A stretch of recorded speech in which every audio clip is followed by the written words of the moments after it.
بسم اللہ الرحمن الرحیم۔ سامعین، مسئلہ دریافت کیا گیا ہے کہ حلالہ کس حد تک جائز ہے۔ اللہ رب العزت کا فرمان عالی شان ہے، فَإِن طَلَّقَهَا فَلَا تَحِلُّ لَهُ مِن بَعْدُ حَتَّى تَنكِحَ زَوْجًا غَيْرَهُ، یعنی اگر کوئی شخص اپنی عورت کو 3 طلاقیں دے دے تو وہ عورت تیسری طلاق کے بعد اپنے پہلے والے شوہر پر حرام ہو جاتی ہے۔ اب وہ عورت اگر پہلے والے شوہر کی طرف آنا چاہتی ہے تو اسے کسی اور شخص سے نکاح کرنا ہوگا۔ یہ اللہ کے اس فرمان عالی شان کا مفہوم ہے۔ اسی آیت طیبہ کے تحت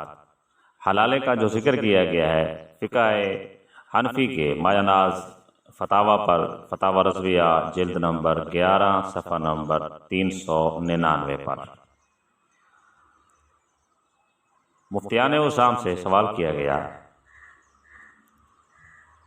بنیت حلالہ خالد اور ہندا کو راضی کرنا اور ہندا کے ولی کی اجازت، یعنی اس کے ماں باپ یا بہن بھائیوں کی اجازت کے بغیر اس عورت کا کسی دوسرے شخص سے نکاح کرنا، اس کا ایجاب و قبول کرنا، یہ جائز ہے یا نہیں؟ تو اس کے جواب میں مفتیان عظام نے یہاں پر یہ لکھا کہ اگر وہ عورت جس سے حلالے کی نیت سے نکاح کر رہی ہے وہ اس کی برادری کا ہم پلہ شخص ہے، یعنی اگر وہ اپنے والدین کی اجازت سے اس سے نکاح کرتی تو وہ اس کو نہ روکتے، اور نسب میں برادری میں برابر ہے، تو ایسے شخص سے وہ نکاح اپنے والدین کی اجازت کے بغیر کر سکتی ہے۔ اس کو اپنے بہن بھائیوں کو، ماں باپ کو بتانے کی ضرورت نہیں ہے۔ ان کی اجازت کے بغیر بھی حلالے کی نیت سے کسی دوسرے شخص سے وہ عورت نکاح کر سکتی ہے۔ اور دوسرا یہ سوال کیا گیا کہ حلالے کی جو ترغیب دیتا ہے بندہ، وہ ترغیب دینے والا اجر کا مستحق ہے یا گناہ کا مستحق ہے؟ یعنی اگر میاں بیوی آپس میں ناراضگی کے اوپر ایک دوسرے سے جدا ہو گئے، طلاق دے دی، اب تیسرا دوست ان کے درمیان میں آ کر کہتا ہے کہ تم حلالہ کروا کے دوبارہ اپنا گھر بسا لو، یہ جو تیسرا شخص حلالے کا ان کو مشورہ دے رہا ہے، اس کے لیے مفتیان عظام نے فرمایا کہ اگر یہ تیسرا شخص میاں بیوی کے درمیان اصلاح اور ان کی مشکل کشائی کی نیت سے ان کو مشورہ دے رہا ہے تو اس پر الزام نہیں ہے، بلکہ یہ اجر و ثواب کا مستحق ہے۔ یہ مسئلہ بھی فتاوی رضویہ جلد نمبر 11 صفحہ نمبر 399 پر موجود ہے۔ اب رہی یہ بات کہ جب نکاح ہو رہا ہے، حلالے کا نکاح ہو رہا ہے، تو حدیث طیبہ میں سید الانبیاء صلی اللہ علیہ وسلم کا فرمان عالی شان ہے کہ حلالہ کرنے والا اور کروانے والا دونوں لعنتی ہیں۔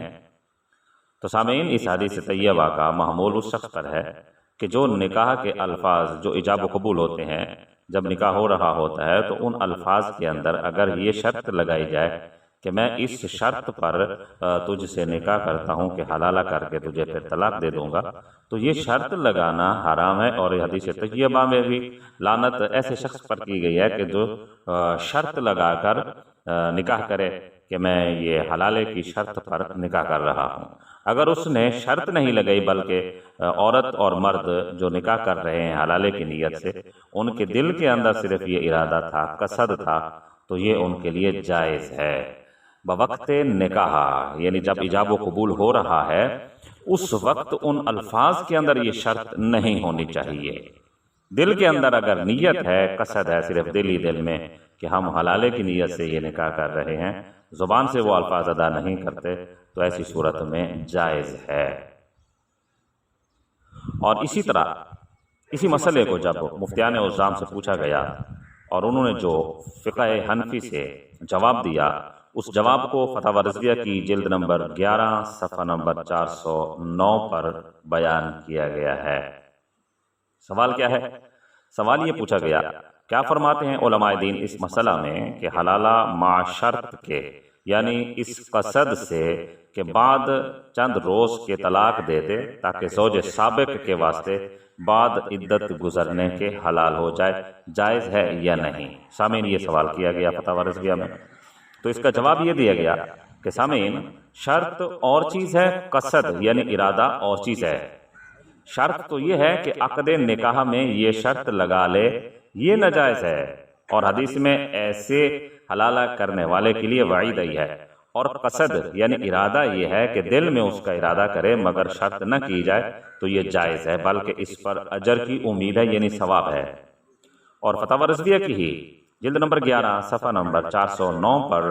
در مختار کے حوالے سے اس گفتگو کو کیا گیا ہے۔ چنانچہ در مختار کی عبارت کو نقل کرتے ہوئے تحریر کرتے ہیں کہ حلالہ کی شرط پر نے کہا کہ میں اس شرط پر تجھ سے نکاح کرتا ہوں کہ تجھے طلاق دے کر حلال کر دوں گا، دوسرے شخص کا نکاح مکروہ تحریمی ہے، لیکن دونوں نے اگر دل میں حلالہ کی نیت کی تو مکروہ نہیں۔ اس صورت میں دوسرا شخص اصلاح کی نیت سے نکاح کرنے پر اجر و ثواب کا مستحق ہوگا۔ واللہ اعلم بالصواب۔